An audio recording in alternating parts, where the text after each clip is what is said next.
I know I say this every single show, but this song is lit. Shouts to Harris Heller on the non-copyrighted music for things just like this.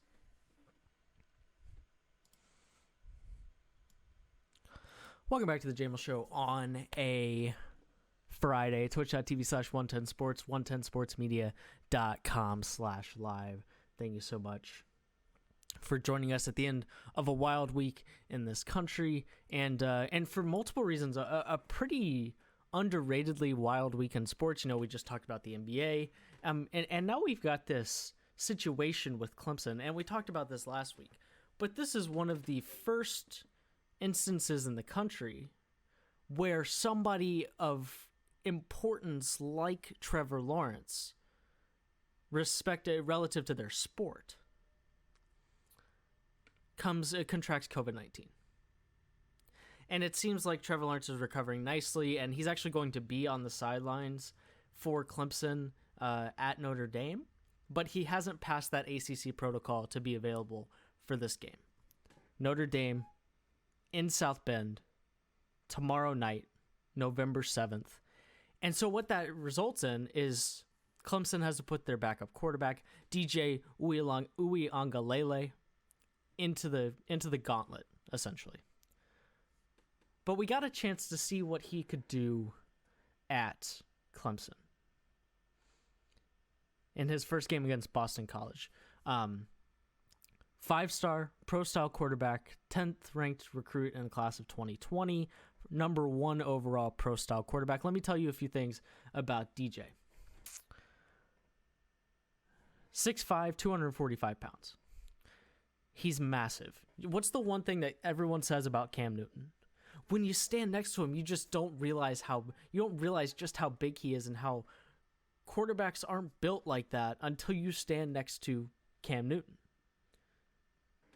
Cam Newton is also 6'5", 245 pounds. So he's massive. He has great size for a quarterback. He's not as tall as Trevor Lawrence. Trevor Lawrence is actually 6'6", 220, and is built a little bit more like, Peyton Manning. And it's part of the reason why Trevor Lawrence is going to be so good is because he's so tall. I don't know off the top of my head what the heights are for quarterbacks in the NFL. I could probably find out pretty quickly. But the point being is that Trevor Lawrence not only has the arm strength and the size, but he has the height as well. DJ is no slouch either. 6'5", 245, so he's massive. But the thing that is stands out immediately to DJ is his arm strength. Generational arm strength from Uiagalelei. Winning throwing contest by 80-plus yards. There's a video in my story over at 110sportsmedia.com of him throwing a ball over 72 yards in the air. That's absolutely ridiculous. But what he showed, what he's also capable of, and we'll talk about specifically what he showed against Boston College, but he showed an ability at St. John Bosco in California to also, he has great accuracy and he has great finesse. He can just throw a long ball and rocket one into, a tight space, right in the middle. You got two defenders converging, and you got to get it into a tight window. He's also capable of that with the incredible arm strength. But he can also throw one up to the back corner of the end zone on a fade route and put it up there nicely.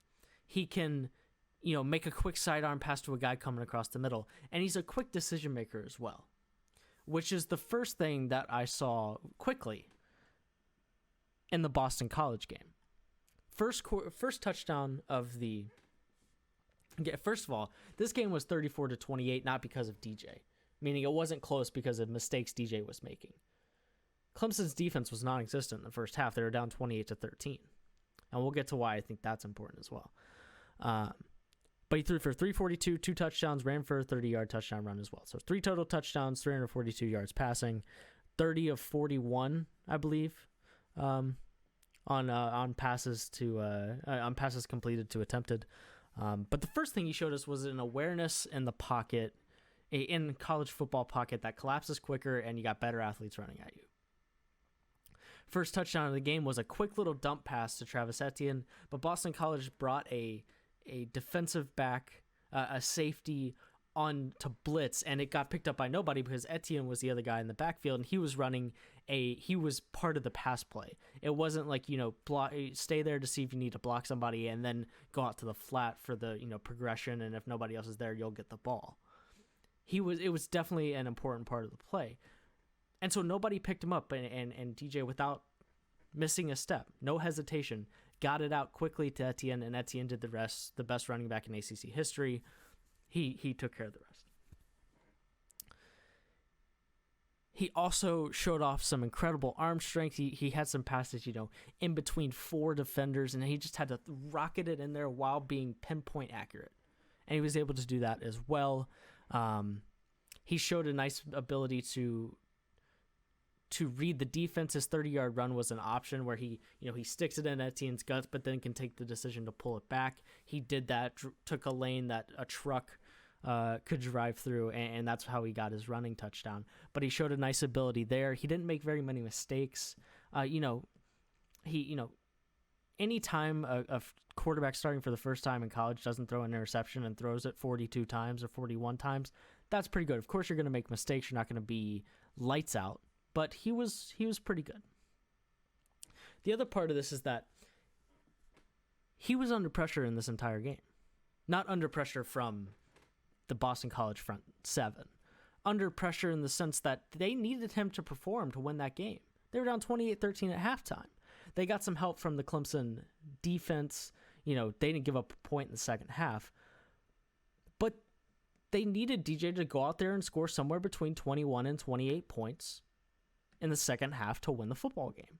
That's a pretty tall task for anybody, much less a guy starting for the first time. And he got it done.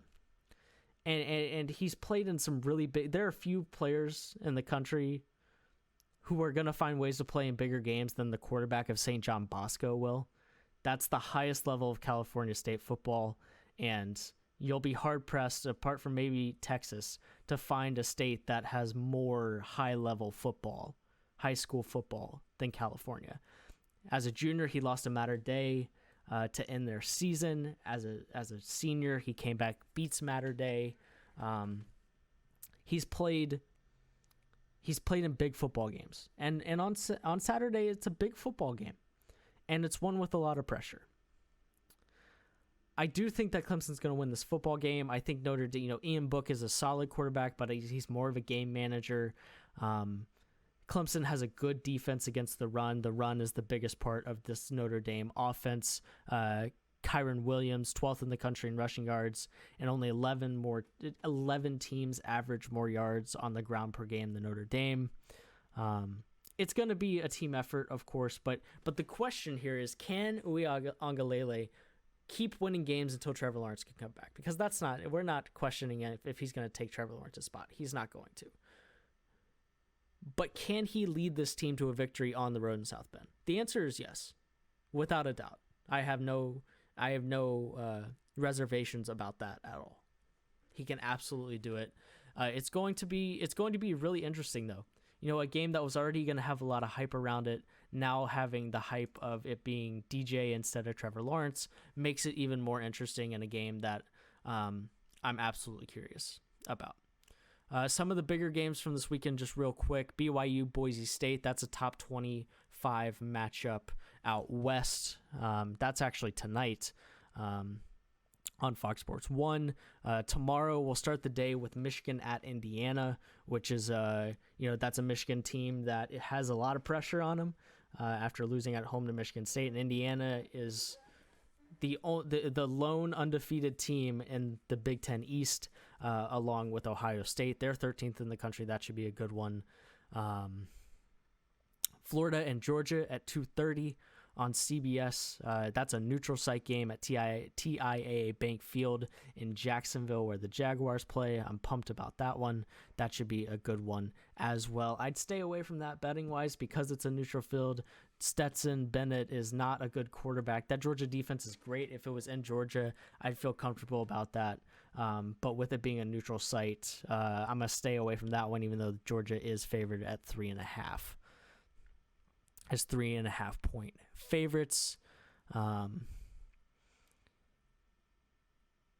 then you've got Clemson, Notre Dame at 6:30. There's some other good games on here, but that's you of course have the return of the Pac-12. You got Stanford and Oregon on ABC at 6:30. That should be a good one. So there's a lot of good ones to look out for, but of course, I took a look at DJ Uiagalelei and Clemson against Notre Dame. If you want to check that out over on 110sportsmedia.com. Coming up next, we're going to talk a little bit about betting. I've had a good last 24 hours. Let me tell you something. We'll talk a little bit about weekend bets, what I'm looking at, and then do some FYI. Get out of here on a Friday. Watch the Jmull Show. 110sportsmedia.com.